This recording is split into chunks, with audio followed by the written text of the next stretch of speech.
الله وبركاته. الحمدللہ یا اللہ، الصلاۃ والسلام علیک یا رسول اللہ، ما بعد. اعوذ باللہ من الشیطان الرجیم، بسم اللہ الرحمن الرحیم. الا ان اولیاء اللہ لا خوف علیہم ولا هم یحزنون. صدق اللہ العظیم. حضرات گرامی، ایک مرتبہ بآواز بلند آقا نامدار، مدنی تاجدار، دونوں جہاں کے مالک و مختار، محبوب رب غفار، حسنین کے نانا حضرت محمد مصطفیٰ صلی اللہ علیہ وسلم کی مقدس بارگاہ میں درود پاک کا نذرانہ پیش کریں. اللہم صلی علی سیدنا مولانا محمد وعلی آل سیدنا مولانا محمد وبارک وسلم. حضرات گرامی، آج ہمارا جس محفل میں جمع ہے، اس محفل کی شان، کتنے لوگ آئے، کتنے لوگ گئے، کون کون آئے، کون کون نہیں آئے، اس حساب سے لگائی نہیں جا سکتی. کون زیادہ زور سے نعرہ لگایا، اس حساب سے بات نہیں لگایا جا سکتی. بات کہاں پہ آتی ہے کہ ہمارا دل کتنا صاف ہے اور ہماری محبت وہ میرا محی الدین حضور شیخ عبد القادر جیلانی شاہ اللہ کے واسطے ہمارا دل کتنا اندر سے گرجتا ہے، کیوں پکارتا ہے ہمارا دل انہیں. ہمارا دل کتنا صاف ہے، اگر وہ ہم خود جان لیں گے تو بہتر رہے گا. اس سے بڑے نعرے یا بڑے سبحان اللہ لگانے سے یا بڑی آواز میں کچھ واہوائی کرنے سے وہ بات ثابت نہیں ہوگی. دنیاوی حد تک ہو سکتی ہے، مگر غوث اعظم کے سامنے، مالک ہند حضور غریب نواز سرکار کے سامنے، محبوب سبحانی حضرت سید شاہ افضل بیابانی رفاعی القادری سرکار رحمت الرضوان کے سامنے، یا حضرت معشوق ربانی کے سامنے، کیا وہ ہمارے دل کا حال نہیں جانتے؟ آپ پہنچو معشوق ربانی حضرت کے دربار میں، دل کی مت سنو، وہ خود سن لیں گے. آپ پہنچو شاہ افضل بیابانی کے دربار میں، چوکھٹ سے وہ آپ کو سننا شروع کریں گے.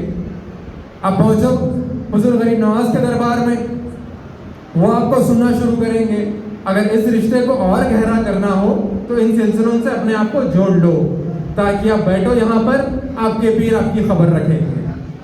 یہ ہو گئی سیکنڈ سٹیپ کی بات. اب میں میری تقریر شروع کرنے سے پہلے بڑے ہی مختصر انداز میں ایک بہت پیارا عمل آپ سب کو تحفے میں پیش کرتا ہوں. اپنی تقریر کو لے کر آگے بڑھوں گا. حضرات، ابھی کچھ دیر پہلے جب حضور کائنات صلی اللہ علیہ وسلم کا نام لیا گیا تو ایک سنت ہے جو ادا کرتے ہیں، اور وہ سنت کیا ہے، اور وہ سنت ادا کرنے کا اجر کیا ہوتا ہے، اگر آپ سب جان لیں گے تو میں اس بات کو بڑے دعوے کے ساتھ کہہ سکتا ہوں کہ اس عمل کو آپ کبھی نہ چھوڑو گے. اور وہ عمل یہ ہے، ایک مرتبہ کا واقعہ ہے جب سرکار دو جہاں صلی اللہ علیہ وسلم مکہ شریف میں ہیں. آپ کے خلفائے راشدین آپ کے سامنے موجود ہیں. اذان دی جا رہی تھی. جیسے ہی اذان دیتے دیتے یہ کہا گیا، اشہد ان لا الہ الا اللہ. سرکار نے اپنی انگلی اٹھا لی. اس کے بعد جب کہا گیا اشہد ان محمد رسول اللہ، یہاں پر ایک عمل ہم کچھ لوگوں سے چھوڑ گیا. وہ عمل کیا ہے؟ دس بوسی کرنا. اپنا خود کا انگوٹھے کے پر ناخن، آپ کو ناخن کو چومنا ہے اور اپنے آنکھوں سے لگانا. اب اس کی دلیل بھی دیتا ہوا آپ کو بنا کوئی ڈاؤٹ پیدا کیے، بنا کوئی مرحلے میں ڈالے، بنا کوئی مسئلے میں ڈالے، بڑے ہی مختصر اور آسان سے انداز میں سنا کر اپنی تقریر کی طرف آگے بڑھوں گا. لوگ سوال کریں گے، خصوصاً نوجوان میرے بھائی سوال کریں گے، جب محمد کا نام لیا جاتا ہے تو ہم کیوں ایسے چوم کر اپنے آنکھوں کو لگائیں؟ جب اذان دی جا رہی تھی مکہ شریف میں، سرکار دو جہاں صلی اللہ علیہ وسلم کی نظر جب حضرت ابوبکر صدیق رضی اللہ تعالیٰ عنہ پہ پڑی، جو خلفائے راشدین میں سے ہیں، جو حضور کائنات کے سب سے پہلے خلیفہ ہیں، جب حضرت ابوبکر صدیق رضی اللہ تعالیٰ عنہ سرکار دو جہاں کا نام سنتے ہیں تو آپ اپنے انگوٹھوں کو چوم کر اپنے آنکھوں سے لگا لیتے ہیں۔ رسول کائنات نے وہ حرکت کو دیکھ لیا، اذان ہو گئی، اذان ہونے کے بعد رسول کائنات حضرت ابوبکر صدیق کے پاس جاتے ہیں، کہتے ہیں، پوچھتے ہیں، اے ابوبکر یہ تم نے جب اذان دی جا رہی تھی، جب میرا نام اذان میں لیا گیا تو تم نے کیا حرکت کی؟ حضرت ابوبکر صدیق رضی اللہ تعالیٰ عنہ فرماتے ہیں کہ یا رسول اللہ مجھے آپ سے اتنی محبت ہے کہ جب آپ کا نام لیا جاتا ہے مجھے سمجھ نہیں آیا میں کیا کروں، تو میں جب سے آپ کا نام سنتا ہوں، جب سے میں آپ کے ہاتھ پر ایمان لایا ہوں، جب سے میں آپ کے چہرے پر اپنی جان کو قربان کرتا ہوں، جب سے میں آپ کو اپنا نبی مانتا ہوں، تو میں نے اس اپنی حرکت کو کرنا شروع کر دیا۔ رسول کائنات نے فرمایا جو کوئی شخص ابوبکر کی سنت پر عمل کرے گا، جو کوئی امتی ابوبکر کی سنت پر عمل کرے گا، روز قیامت اسے میں اپنی کالی قبری میں جنت میں لے کر جاؤں گا۔ سبحان اللہ، سبحان اللہ۔ وہ عمل کیا تھا؟ محبت کا اظہار کرنا۔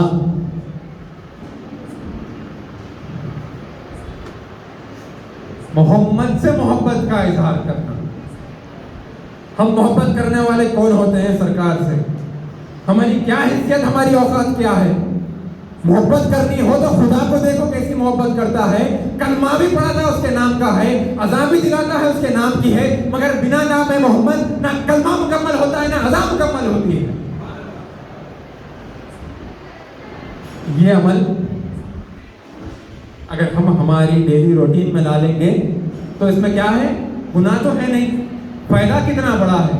دنیا میں جی لیں گے، کب کون مرنے والا ہے اس کا بھروسہ تو نہیں ہے، آخرت کا سوچ تو کیا ہوگا۔ سرکار دو جہاں کا ایسا مقام، اللہ رب العزت فرماتا ہے کہ جتنے میرے محمد کے چاہنے والے ہوں گے، جتنے میرے محبوب کے امتی ہوں گے، ان سب کی مغفرت محمد کے اور اس کے گھر کے طفیل میں ہوگی۔ وہ مقام اور مرتبہ سردار انبیاء، وہ مقام اور مرتبہ سرکار دو جہاں صلی اللہ علیہ وسلم کا ہے۔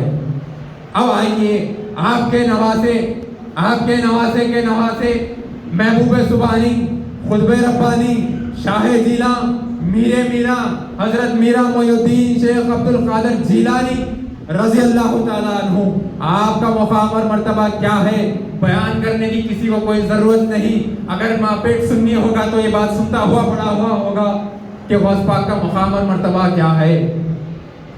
اب دیکھیں غوث اعظم کا مقام، غوث اعظم کا مرتبہ، غوث پاک کا نام لیتے ہیں تو اچھے سدھر جاتے ہیں، غوث پاک کا نام لیتے ہیں تو لوگ اسلام میں شریک ہو جاتے ہیں، غوث پاک کا نام لیتے ہیں تو شیطان دور بھاگ جاتا ہے، غوث پاک کا نام لیتے ہیں تو دشمن دور چلے جاتا ہے، غوث پاک کا نام لیتے ہیں تو کلمہ یاد آ جاتا ہے۔ غوث اعظم، غوث اعظم، غوث اعظم، آپ کو غوث اعظم کا لقب کیسے آتا ہوا، آپ کی نوازش کیسی ہے، وہ سب آپ کو سناتا ہوا اپنی تقریر کو ختم کروں گا میں۔ اب دیکھیں نوازش کی جب بات آئی تو غوث پاک کا مقام اور مرتبہ کیا حد تک ہے۔ حدیث قدسی ہے، اللہ رب العزت فرماتا ہے کہ اگر کوئی میرے ولیوں سے، میرے دوستوں سے دشمنی کرتا ہے تو میں اس سے اعلان جنگ کرتا ہوں۔ اگر کوئی انسان ولی سے دشمنی کرتا ہے تو اللہ رب العزت اپنے ولیوں کو اتنا چاہتا ہے کہ وہ اس شخص جو ولی کی شان میں گستاخی کرا اس کی طرف اعلان جنگ کرتا ہے۔ سوال اٹھتا ہے کہ ہم 11ویں کیوں کرتے ہیں؟ کافی زیادہ جھیلنا پڑتا ہے ہم سب کو اس سوال کو، 11ویں کیوں کرتے ہیں، میلاد کیوں مناتے ہیں، کیوں کرتے؟ بہت جوابات دیتے ہوئے آئے، اب کرنے کا وقت آ گیا۔ یہ کوئی نئی چیز نہیں ہے، آپ کے سوال نئے ہیں، رواج پرانے ہیں ہمارے۔ تو اب دیکھو کہ معاملہ کیسا تھا۔ حضور غوث اعظم کی شان پر قربان جائیں، 11ویں کیوں کرتے ہیں پتہ ہے؟ 11ویں کیوں کرتے ہیں اس کا جواب ایسے نکلتا ہے۔ دیکھیں رسول کائنات صلی اللہ علیہ وسلم فرماتے ہیں، حضرات گرامی غور فرمائیں، میری ہر بات کو میں آپ کو حدیث کے تھرو پروف کرتا ہوا لے کر چلوں گا، کوئی آؤٹ آف دی ٹاپک بات نہیں رہے گی، نہ آپ کو کہیں بہکا ہوا محسوس ہوگا۔